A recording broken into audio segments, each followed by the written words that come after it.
गर्मियों के दिन थे। सूरज अपनी तेज गर्मी से धरती को झुलसा रहा था।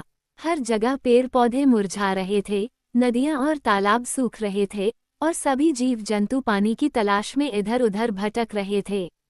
एक कौवा भी बहुत प्यासा था। वो कई दिनों से पानी की तलाश में इधर उधर उड़ रहा था, लेकिन कहीं भी पानी नहीं मिल रहा था। उसकी प्यास बढ़ती जा रही थी और थकावट के कारण उसकी उड़ान भी धीमी पड़ गई थी। उड़ते उड़ते कौवा एक गांव के पास पहुंचा। उसने अपनी नजरें दौड़ाईं और एक बगीचे में एक मिट्टी का मटका देखा। मटका देखकर उसकी आंखों में चमक आ गई। उसे लगा कि शायद उसमें पानी हो सकता है। वह तुरंत मटके के पास पहुंचा और अंदर झांका। कौवे ने देखा कि मटके के अंदर सच में पानी था, लेकिन बहुत कम। पानी इतना नीचे था कि उसकी चोंच वहां तक नहीं पहुंच सकती थी। वो बहुत निराश हुआ, लेकिन हार मानने की बजाय उसने सोचा कि कोई न कोई उपाय तो जरूर होगा। वह सोचने लगा कि पानी तक कैसे पहुंचा जाए। कुछ देर तक इधर उधर देखने के बाद उसकी नज़र पास पड़े कुछ छोटे छोटे कंकड़ों पर पड़ी। तभी उसे एक युक्ति सूझी। उसने निश्चय किया कि अगर वह मटके में कंकड़ डालेगा तो पानी ऊपर आ सकता है। उसने झट से एक कंकड़ उठाया और मटके में डाल दिया।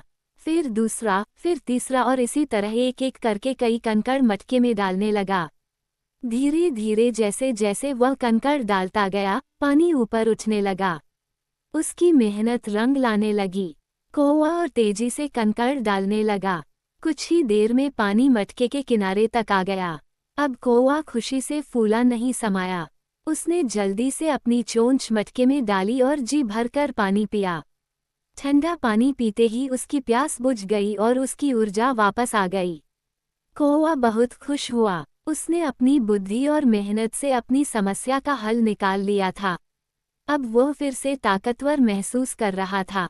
उसने आसमान की ओर उड़ान भरी और खुशी खुशी अपने सफर पर निकल पड़ा।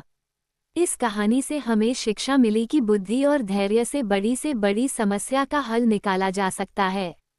परिस्थितियां कितनी भी कठिन क्यों न हो, अगर हम हार न माने और सही तरीका अपनाएं, तो सफलता जरूर मिलती है। एवं मुश्किल समय में घबराने की बजाय हमें सोच समझकर सही निर्णय लेना चाहिए।